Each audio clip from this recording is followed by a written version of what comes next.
Nos encontramos ante la fachada de San Pedro de la Rúa en Estella.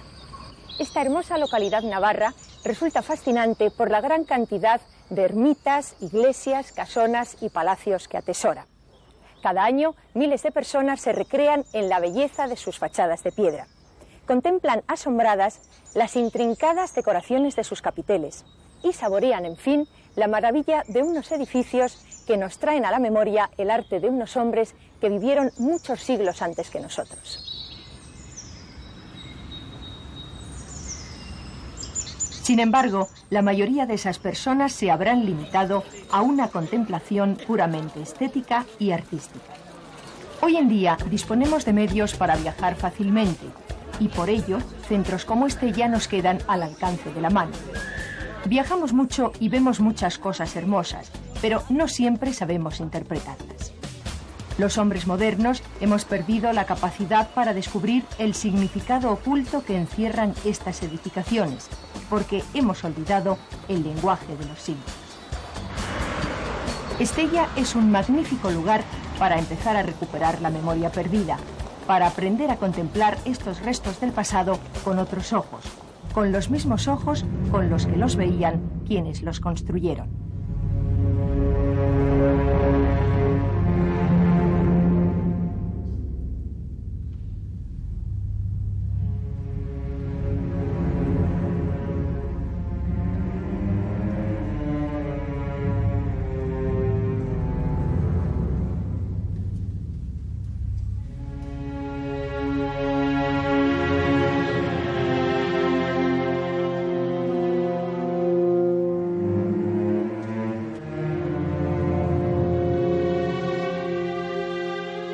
Estella es uno de los lugares más simbólicos y herméticos de España. Los caballeros de la Orden del Temple hicieron muchas iglesias como esta de San Pedro de la Rúa, hospitales y conventos. Todos son hermosos edificios cuyas proporciones, decoración e imaginería se prestan a dos interpretaciones. Una, la evidente, y otra, oculta, que se manifiesta por medio de símbolos. A los templarios se les ha relacionado con ritos satánicos y con nigromancia. Vivieron rodeados de un hermetismo impenetrable y desaparecieron tan rápida y súbitamente que en la memoria popular han permanecido rodeados de un halo de brujería. La Orden del Temple era de origen francés y se creó en el siglo XIII para que custodiaran el Santo Sepulcro de Jerusalén de los ataques de los musulmanes. Eran caballeros, mitad monjes y mitad guerreros. Llegaron a España en el año 1130 para defender a los peregrinos que hacían la ruta a Santiago de Compostela, junto con otras órdenes de caballería como el Cister, y construyeron a lo largo de toda la ruta muchos hospitales y fortalezas. Además de defender a los peregrinos, participaron activamente en la lucha que aún se mantenía en España contra los musulmanes, y por ello adquirieron mucho poder.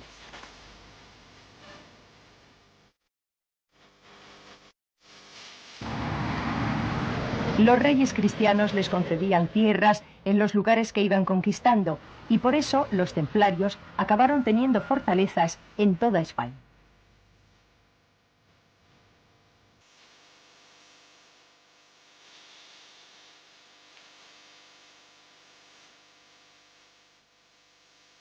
Los templarios poseyeron tantas riquezas que incluso se ha dicho que llegaron a fabricar oro por medios alquímicos, pese a que la alquimia estaba condenada por la Iglesia.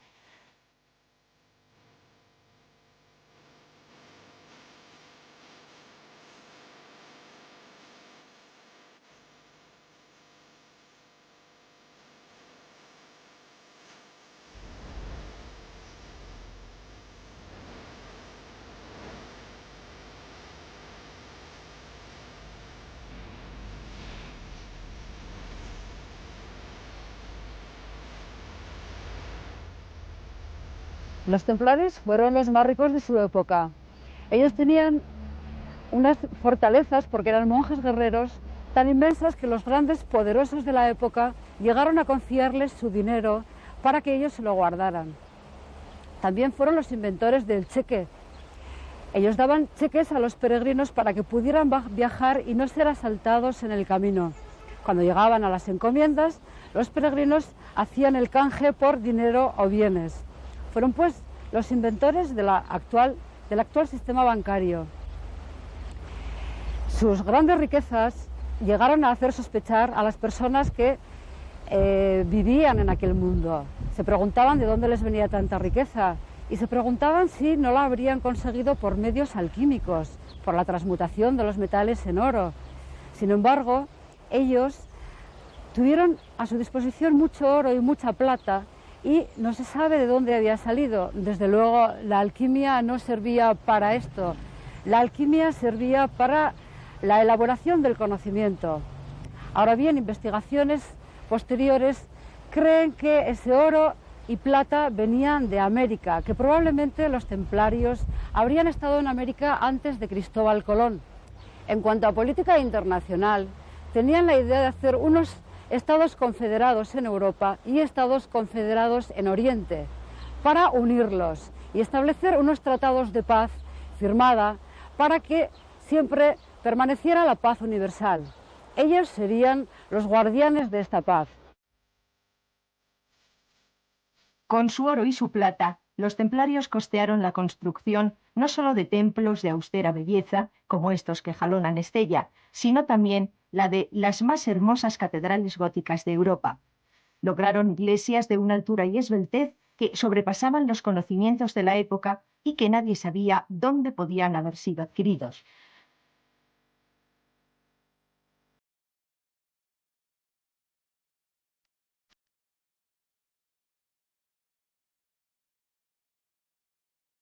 Los canteros y constructores que las construyeron formaban sociedades cerradas y se comunicaban por marcas y símbolos secretos.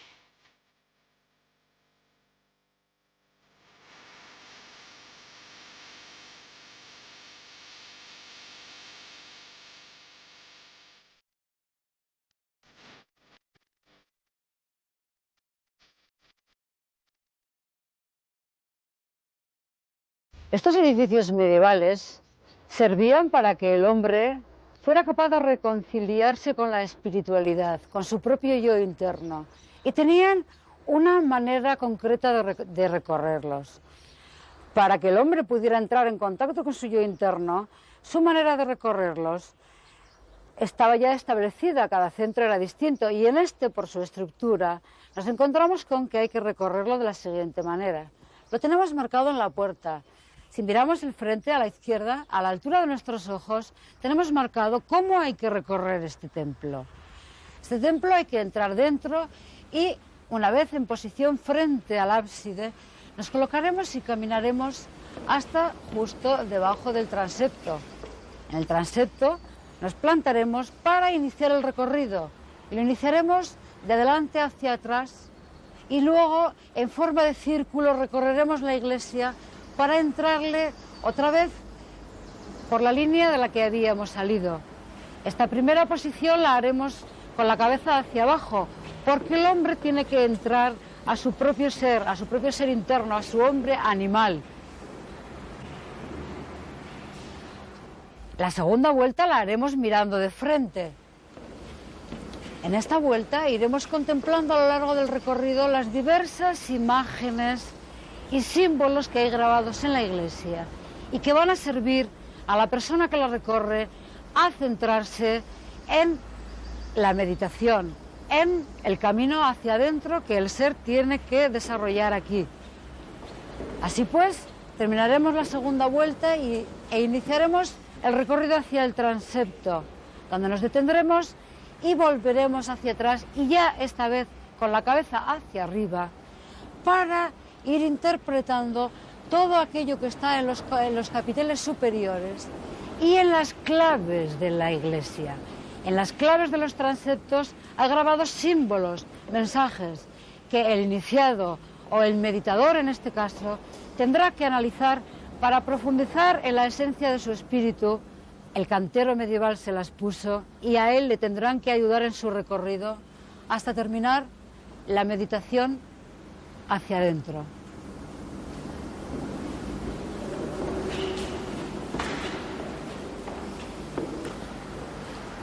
Estamos en la iglesia de San Pedro de la Rúa, la iglesia mayor de Estella. A ella pagaban tributo el resto de las iglesias de Estella y a su vez ella pagaba a San Juan de la Peña en Huesca. Los elementos más interesantes que encontramos en ella, en el ábside, su maravilloso ábside del siglo XIII, donde se mezclan lo cisterciense y lo románico, encontramos un Cristo gótico, una buena talla del siglo XIV que se llama el Cristo del Buen Amor. Este Cristo tiene características como el de Puente la Reina, de los brazos colgando. Lo talló un peregrino alemán, lo dejó en Estella en el siglo XIV y prosiguió su viaje.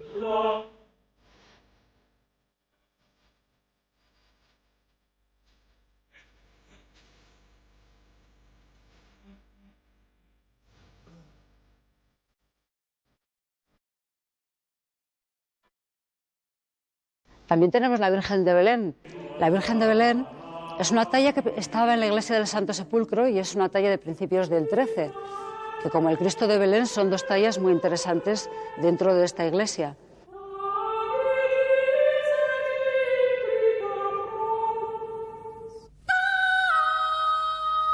Una y otra vez aparecen las serpientes en los pórticos, los capiteles o las columnas de las iglesias.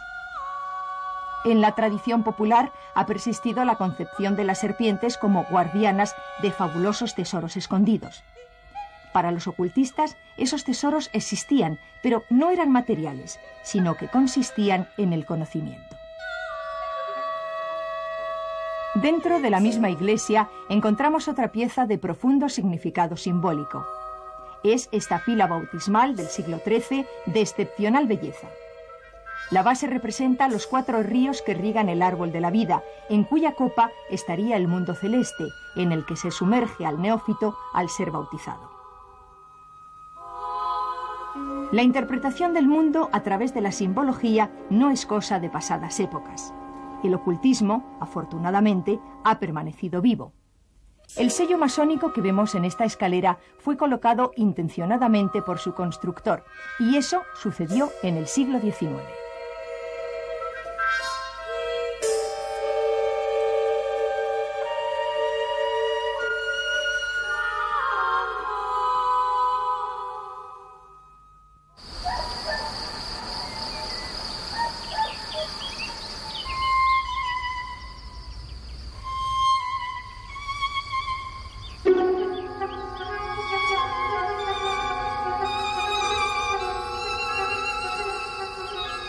El legado arquitectónico de los templarios no puede valorarse adecuadamente si no se tiene en cuenta que lo que primaba para ellos era el mundo espiritual y que todo lo concebían simbólicamente.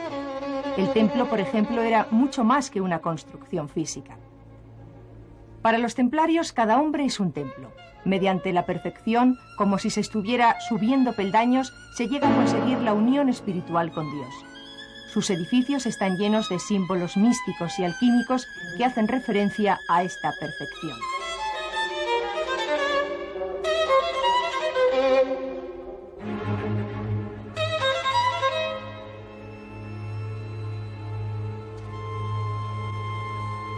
El nombre mismo de la orden, Orden del Temple, evidencia la importancia que sus miembros concedían al templo. Todo giraba en torno al Templo de Salomón en Jerusalén, cuyas proporciones, se decía, enseñaban el secreto de la perfección. La armonía en las proporciones no era caprichosa, era como un reflejo de la armonía del universo y fue fundamental en la construcción de los más importantes monumentos de la antigüedad.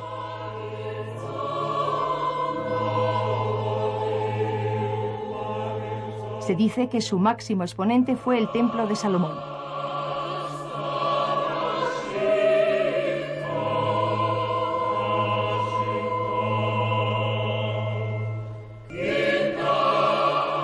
En las pirámides de Egipto también se encuentra esa armonía numérica, y siglos más tarde, el monasterio del Escorial se concibió basándose en los mismos criterios.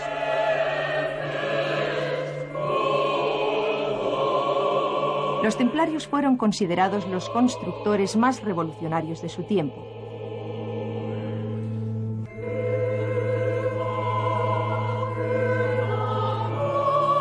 Se murmuraba que los conocimientos de arquitectura los adquirieron mientras permanecieron en Jerusalén, Lo cierto es que estuvieron asentados en las ruinas del Templo de Salomón, en cuyo interior se decía que se había ocultado el Arca de la Alianza, que contenía todos los conocimientos de la humanidad.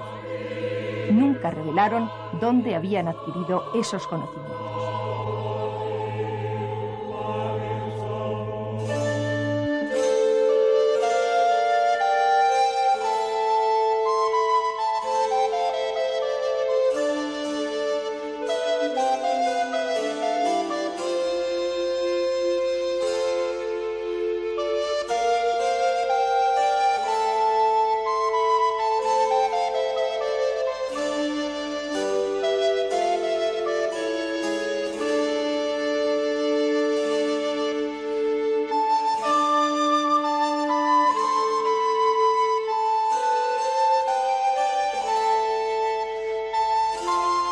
Otra característica que siempre está presente en las edificaciones templarias es su calculada ubicación. El cañón del río Lobos, en Soria, ilustra perfectamente esta mentalidad templaria. Los templarios sabían que hay determinados lugares en los que se experimenta la acción de unas fuerzas desconocidas. Por eso construyeron sus templos, sus monasterios y sus castillos en los lugares en los que esas fuerzas se manifestaban más claramente.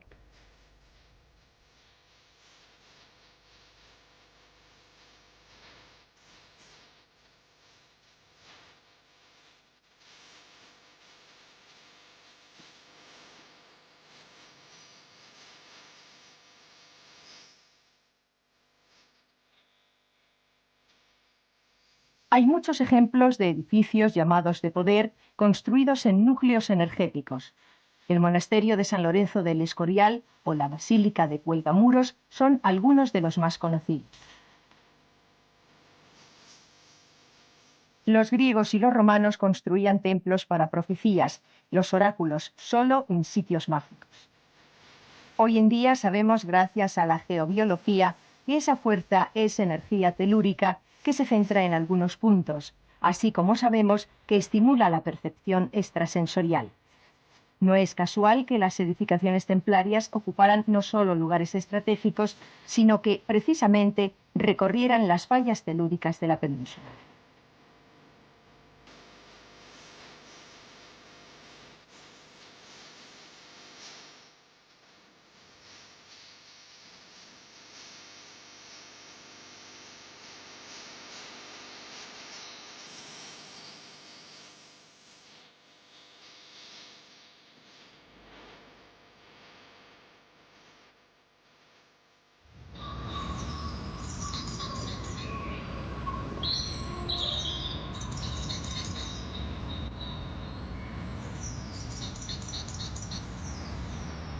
El cañón, según la leyenda cristiana, fue hecho por la pezuña del caballo de Santiago. En esta piedra, según la misma leyenda, quedaron grabadas las huellas de la herradura. Y la espada, al caer, marcó el lugar donde se edificó la ermita. El cañón del río Lobos es un centro de energía telúrica. Por su situación, es un punto estratégico en una de las más importantes rutas hacia Santiago de Compostela. Llegó a haber por los alrededores hasta 12 edificaciones templarias. De todos estos edificios que controlaban la zona, quedan dos, el Castillo del Cero y la ermita de San Juan de Otero, también llamada de San Bartolomé, que se supone es lo que queda de un antiguo monasterio. Ambos edificios presentan peculiaridades que ilustran perfectamente el simbolismo templario.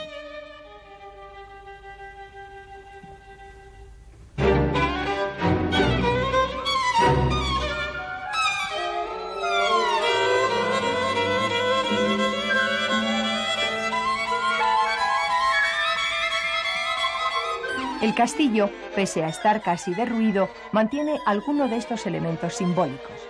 El primero sería la muralla. Su trazado no es solo defensivo. Tiene 3 anillos recordando un laberinto. Para los ocultistas, el laberinto es el símbolo del intrincado camino que ha de recorrer el espíritu hasta encontrarse con la verdad suprema.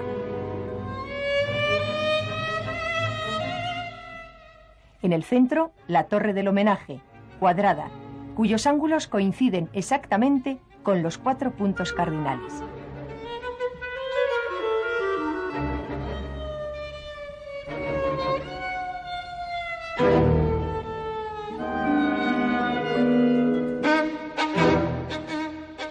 En lo alto aún se puede ver el sello templario, el Cordero Místico.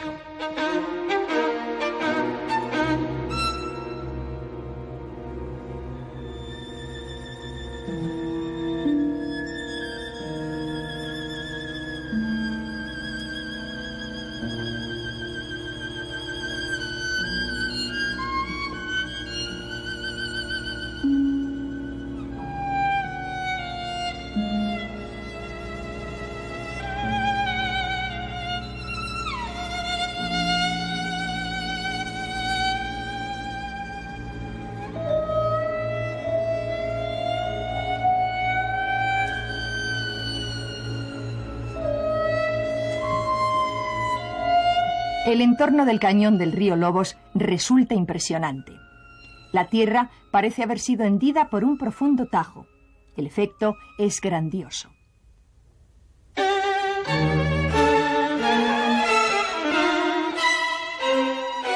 Los templarios buscaban, de manera perfectamente calculada, transmitir la impresión de belleza, fuerza y misterio. Había belleza en los entornos, en los paisajes y en la rotunda severidad de sus edificaciones, en las líneas puras de sus muros. Había fuerza en los lugares elegidos para erigir sus fortalezas, lugares estratégicos, casi siempre inexpugnables. Había, sobre todo, misterio. En este lugar, como en tantos otros enclaves templarios, se percibe el misterio. Tanto si se trata de un castillo como de una sencilla ermita, siempre se experimenta la sensación de que su estructura, sus ornamentos o su emplazamiento responden a un plan que se hurta al entendimiento común.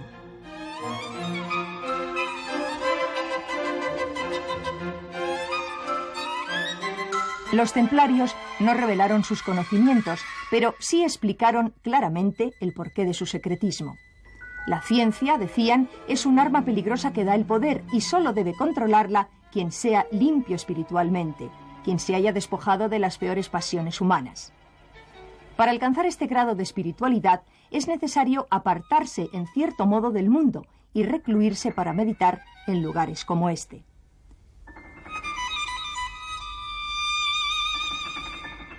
El peligro que entraña el conocimiento sin una preparación espiritual no es un concepto privativo de los templarios. Incluso en nuestros días, el judaísmo reserva el estudio de la cábala a un determinado número de iniciados, porque afirman que acceder a ella sin preparación puede conducir a la locura.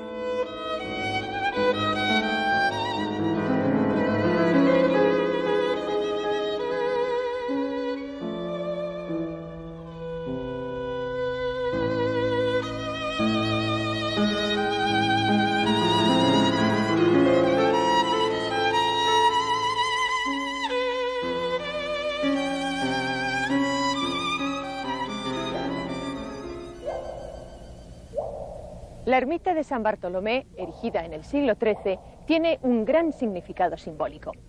Para empezar, está al lado de una gruta.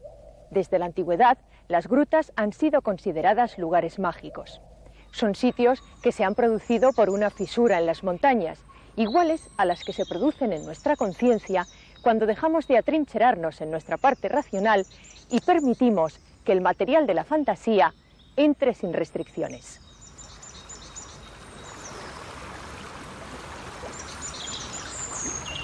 Penetrar en una cueva es como penetrar en la madre tierra, la depositaria del secreto de la vida. Es como introducirse en su útero. Quienes habitan en ellas acaban alcanzando el conocimiento. Están sumidas en la penumbra para facilitar la introspección, por lo mismo que en todos los templos de todas las religiones la sala más sagrada está casi a oscuras. Por otra parte, la piedra es el elemento que mejor recoge el magnetismo de la tierra y propicia la inmersión en el inconsciente colectivo. Todo parece conjurado, la cueva, el río, el magnetismo, para una transformación psíquica semejante a un renacer interior. Pero el conocimiento de la energía de este lugar es muy anterior a los templarios. Esta zona era un punto mágico desde la más remota antigüedad. En las cuevas situadas en lugares con magnetismo es más fácil conectar con el mundo del inconsciente y lo sobrenatural. Hay que recordar que muchas cuevas en las que se han producido apariciones milagrosas tenían ya fama de lugares sagrados, como Covadonga o Lourdes.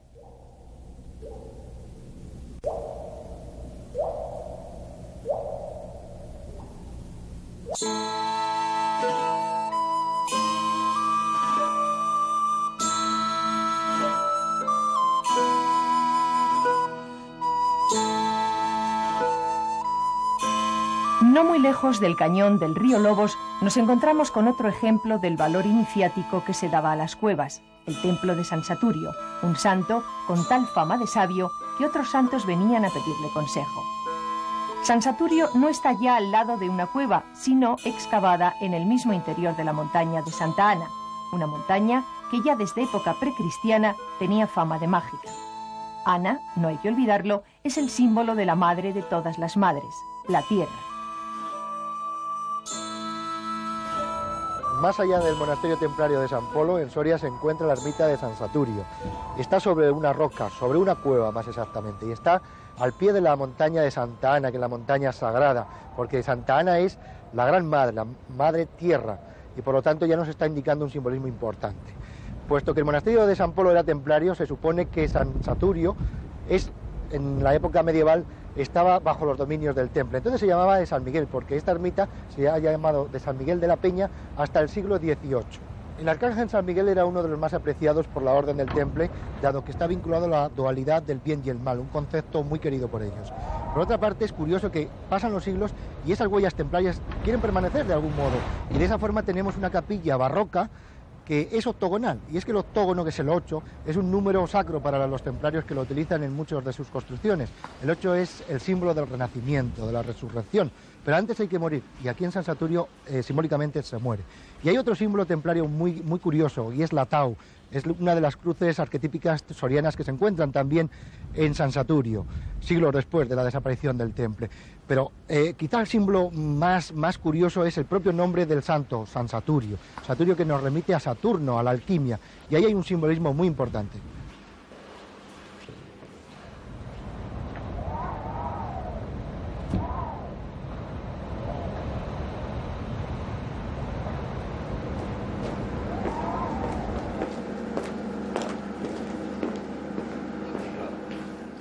En la capilla octogonal barroca de San Saturio se encuentra la reliquia más importante, el busto relicario más famoso de todos los que en los sorianos rinden culto. Es un busto triangular del que solo asoma la cabeza de San Saturio. Por otro lado, encontramos que Saturno Osiris nos remite a la alquimia, y en la alquimia lo que simbolizan es la primera fase, la más importante, la nigredo, es decir, aquella fase en la que uno se encuentra con sus propios demonios interiores, con la sombra que todos llevamos dentro.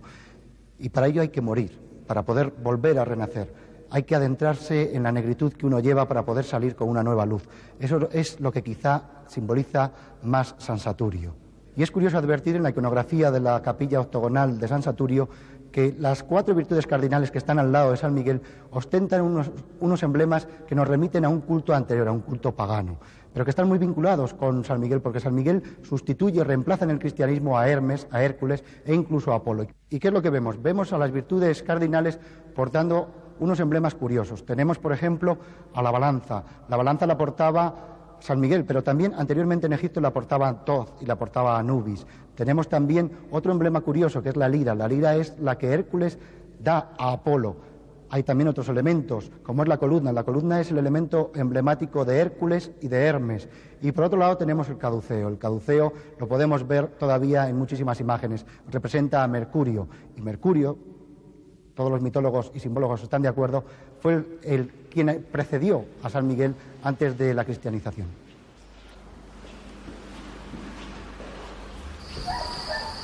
Si la cueva comunica con la tierra y por ello tiene una connotación mágica, las montañas ponen en contacto con el cielo. Las montañas son mágicas porque son focos de energía cósmica, y las de forma cónica aún lo son más. El Moncayo era adorado desde la antigüedad, En esta misma provincia de Soria se han encontrado túmulos megalíticos orientados hacia el monte San Lorenzo, otro punto considerado muy mágico por su forma.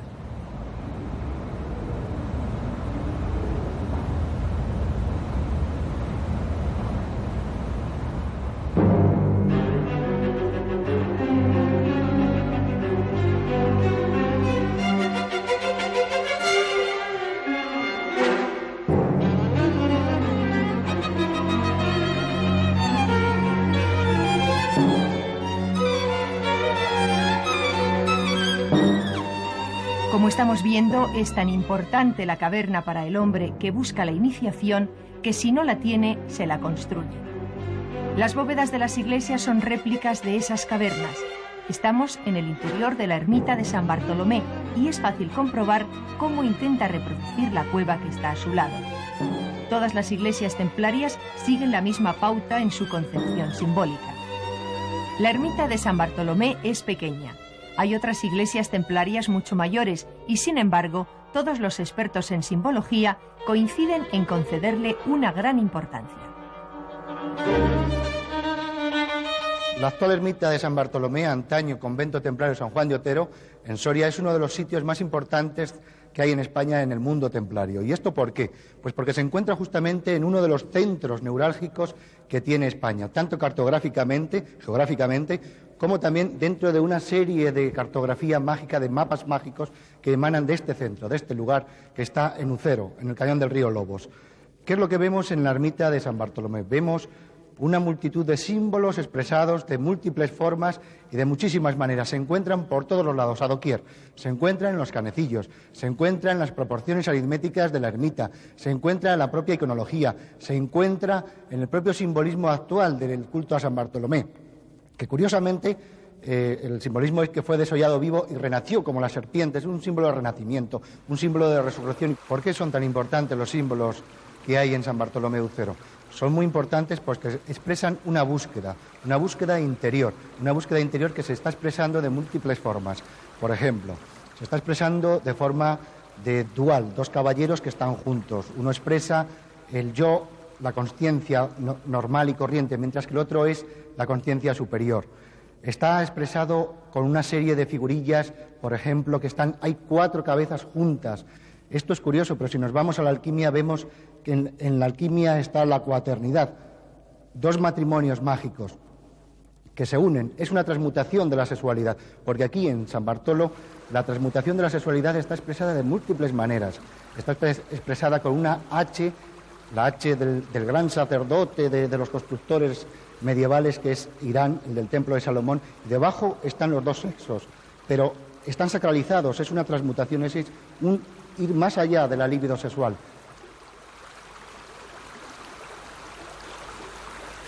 Podemos ver, por ejemplo, elementos que nos remontan a dioses célticos. Está el lobo. El lobo es una constante en la iconografía de los canecillos de esta iglesia. Pero es curioso ver cómo el lobo es uno de los emblemas del gran dios Lugh, el gran dios Lugh celta, que es equiparado en algunos sitios por Apolo, el dios de la luz, el dios del renacimiento. Podemos ver también muchos otros símbolos, por ejemplo, un crismón que en todo el camino iniciático de Santiago, el camino de las estrellas, desde Jaca hasta Santiago de Compostela, es una constante, pero nosotros estamos alejados de ese camino principal, estamos en uno de los 1000 caminos de Santiago y ese crismón está ahí. Ese crismón tiene un simbolismo cristiano, por supuesto, pero también tiene un simbolismo esotérico, distinto. Es como un guiño para los iniciados, para los adeptos al arte de la alquimia y otras ciencias esotéricas.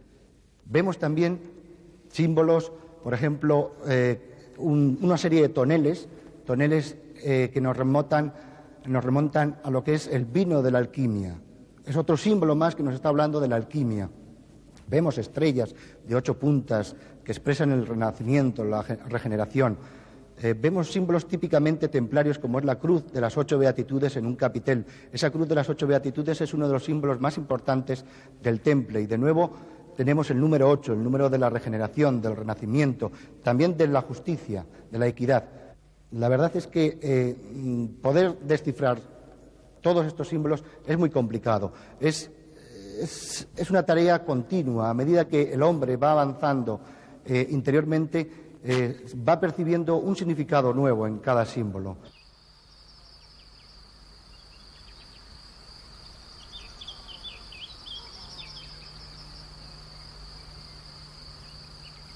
Este rosetón aglutina muchos símbolos, y muchos símbolos muy importantes.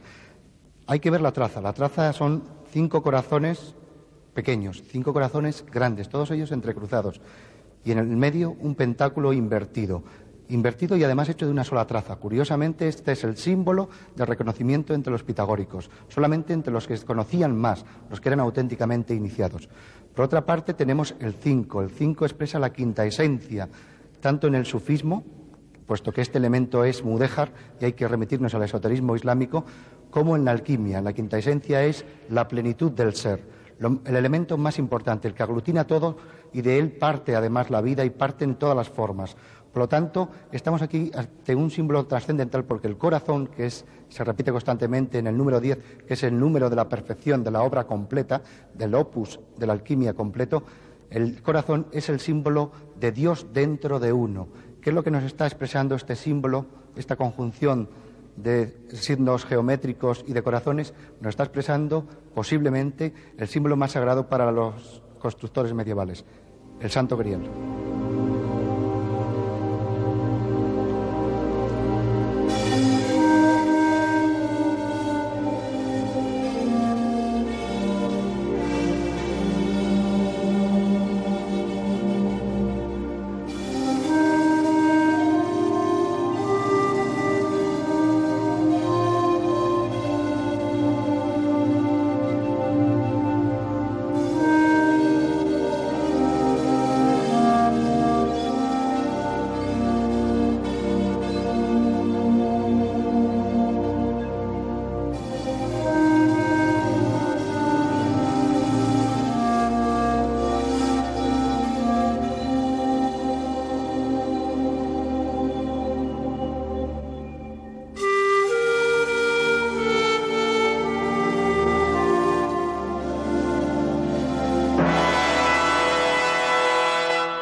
La dualidad era una característica de los templarios.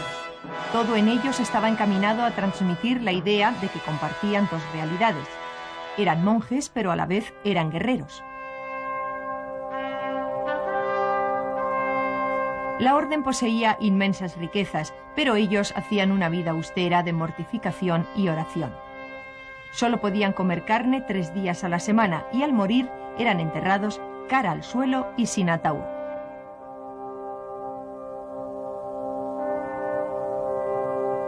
Su símbolo más conocido son 2 caballeros montados en un solo corcel, que para algunos parece indicar fraternidad o ayuda en el campo de batalla, pero que también puede significar conocimiento oculto que solo se comparte con otro templario.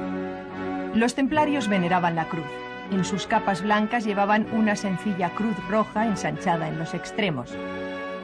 También usaron la cruz de Caravaca, que se dice que tiene en su interior un trozo de la auténtica cruz de Cristo.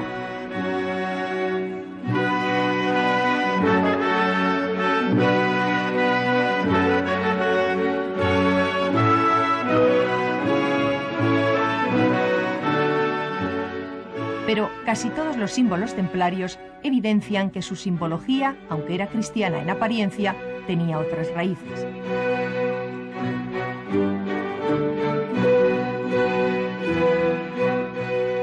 Se basaba en otros conceptos condenados por la Iglesia Católica que no permitía más pensamiento que el suyo propio.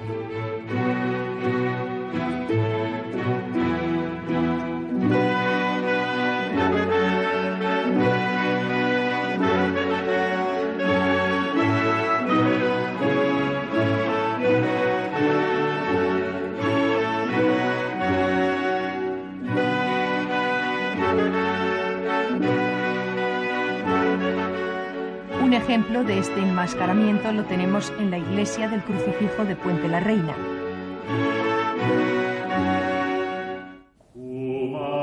Se dice que fue tallado en la región del Rin. Pudiera ser, porque en la ciudad de Colonia hay otro casi igual. Lo anómalo de este Cristo es que está crucificado no en una cruz de brazos perpendiculares, que es la empleada por los cristianos, sino sobre una horquilla en forma de Y. De manera oculta se está entroncando la figura de Jesús con el arquetipo indoeuropeo del Cristo solar. Otra interpretación encuentra en la parte superior de la cruz el esbozo de la pata de una oca, que es un signo de reconocimiento muy empleado entre los ocultistas. La oca es el ave perfecta porque vive y domina 3 elementos: el agua, la tierra y el aire. Al poder volar se eleva sobre lo material, es por tanto símbolo del saber trascendente. Vive en grupos, reflejo de cómo los templarios forman sociedades. La oca es aliada y benefactora del hombre. Su pata es símbolo de conocimiento.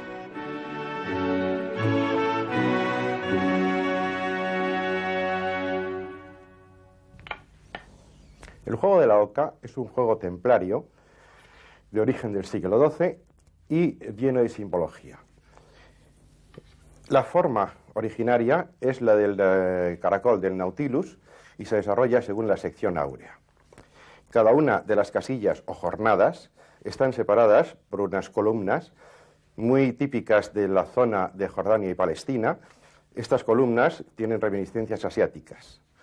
Cada una de las casillas es una jornada.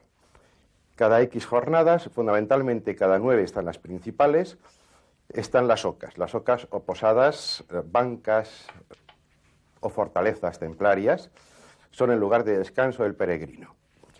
El juego de la oca está lleno de simbologías. Los números no están puestos al azar. La muerte, por ejemplo, está en el 58, 5 más 8, que son 13. El número final de la oca, el 63, son las 9 casillas que separan las ocas principales por el 7, que es un número de la cabla, 9 por 7, 63. Asimismo, representan ciertos peligros o azares del camino: el pozo, la posada, los puentes, los dados.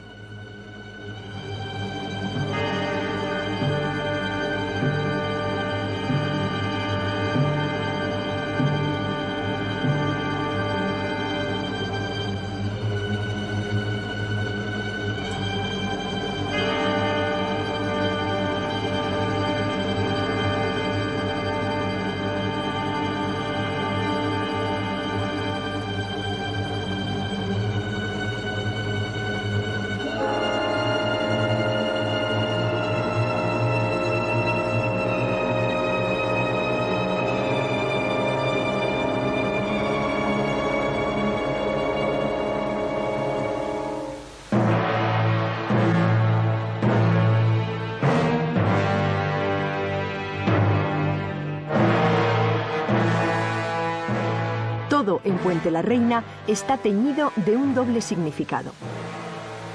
El puente que da nombre a la ciudad está construido de manera que se eleva hacia el centro. El resto de los puentes de la ciudad son planos. No es aventurado imaginar que se quiere dar a la persona que accede a la ciudad la impresión de que se está produciendo una elevación espiritual, que se está penetrando en un lugar especial y sagrado.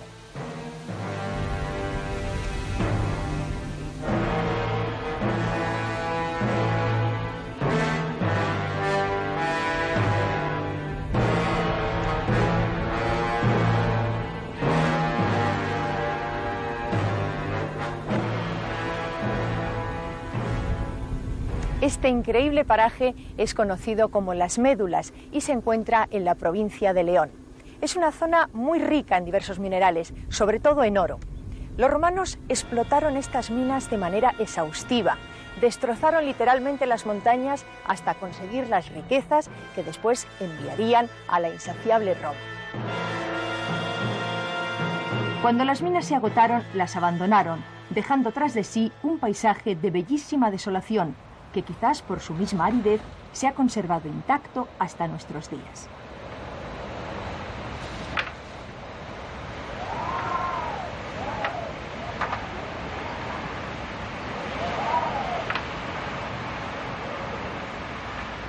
Los templarios construyeron fortalezas cerca de las médulas. Siempre construían cerca de las fuentes de riqueza, bien se tratara de valles fértiles, de puertos estratégicos o de minas. Pronto corrió el rumor de que las minas de las médulas no estaban tan agotadas como se creía. Ocurrió lo mismo en otros puntos de España próximos a las minas. Los templarios poseían gran cantidad de oro y plata, y nadie sabía a ciencia cierta de dónde procedía.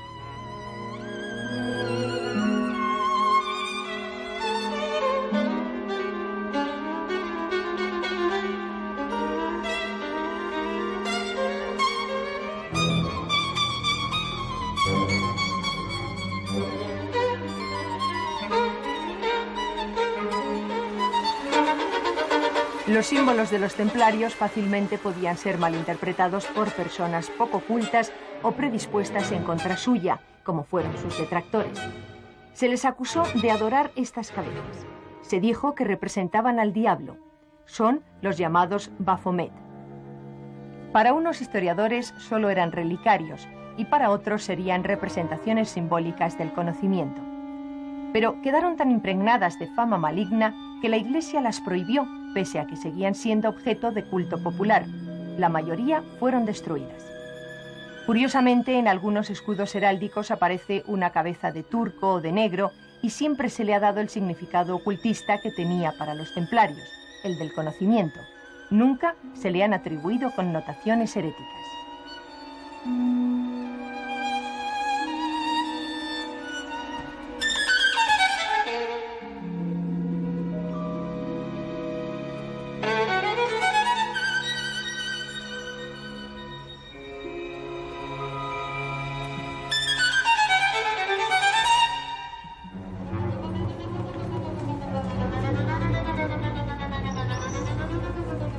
En Ponferrada, en la provincia de León, podemos admirar un imponente castillo que se reconstruyó sobre los cimientos de una fortaleza templaria.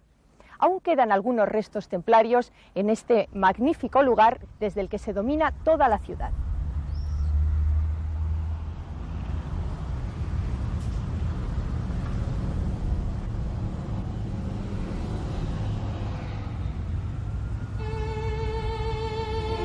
Los templarios llegaron a acumular tales riquezas y fueron tan libres de pensamiento que inquietaron a los poderes establecidos.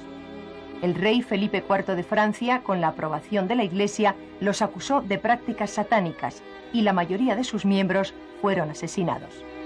El Papa disolvió la orden y el rey y los nobles se quedaron con sus riquezas.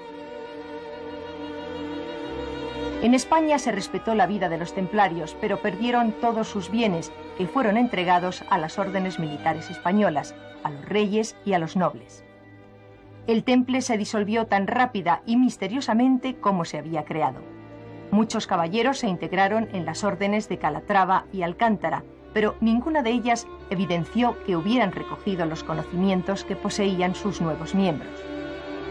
Los templarios dejaron tras sí pocos escritos.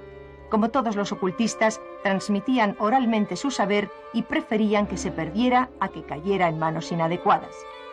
Tenían conciencia que el conocimiento es un arma de doble filo que solo puede emplearse en beneficio de la humanidad si va precedido de una preparación moral rigurosa.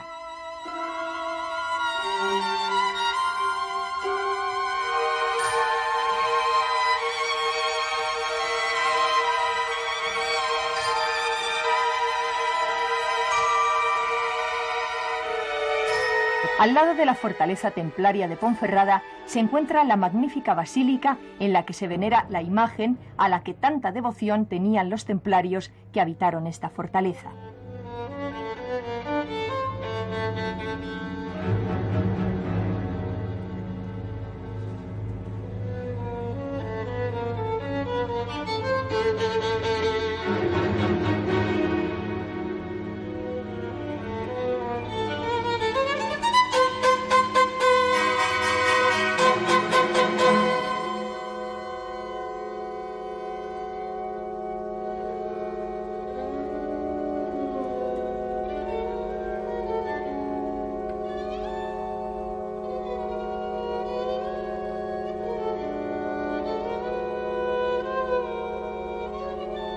Es la Virgen de la Encina, pero todos la conocen como la Morenica, indicativo de su color. El color negro de las imágenes no era casual. Para los ocultistas, el sol era símbolo de perfección, de divinidad. Una imagen expuesta al sol ennegrecería y al mismo tiempo absorbería sus cualidades.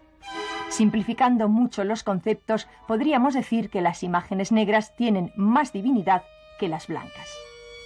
Una vez deshecha la orden, la Iglesia no impidió el culto a estas imágenes y se limitó a ofrecer la explicación de su color negro a la acción ennegrecedora del humo de las velas encendidas por los fieles. Con la perspectiva que da el tiempo, los templarios se nos presentan como un fascinante intento de cambiar la sociedad, como un ensayo para lograr una dimensión trascendente de los seres humanos. En realidad parece que sus únicos pecados fueron enfrentarse al orden establecido y adelantarse en muchos siglos al pensamiento de su tiempo.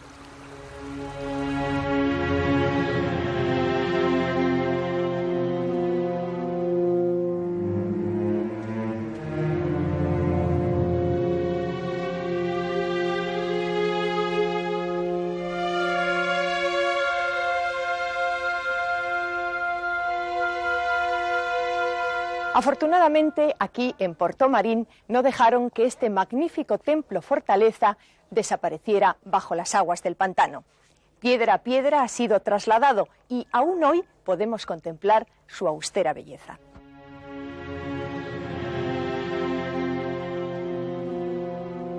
Los templarios construyeron armoniosos templos y fortalezas que impresionan precisamente por su aparente sencillez. Por contraste, también edificaron las más grandiosas catedrales europeas.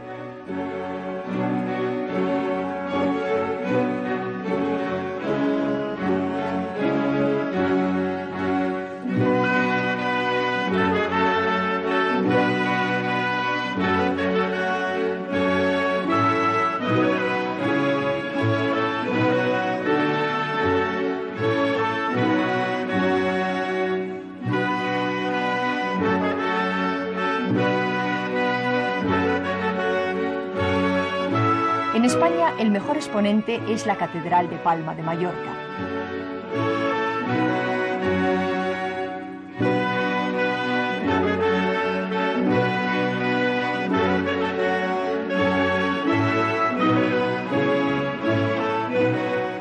Pero, más que el templo material en sí, lo que los templarios nos legaron fue otra concepción filosófica del mismo. Si los templos románicos eran achatados, los templarios hicieron las catedrales góticas elevándose hasta el infinito, como en un éxtasis místico, buscando la unión psicológica con Dios. Si en el románico imperaban las tinieblas, ellos buscaron la luz.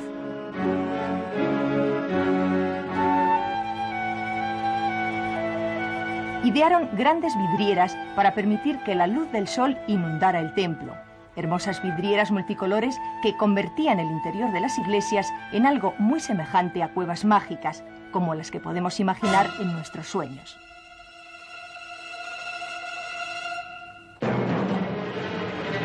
También ellos soñaron con la luz, con la belleza y con la verdad.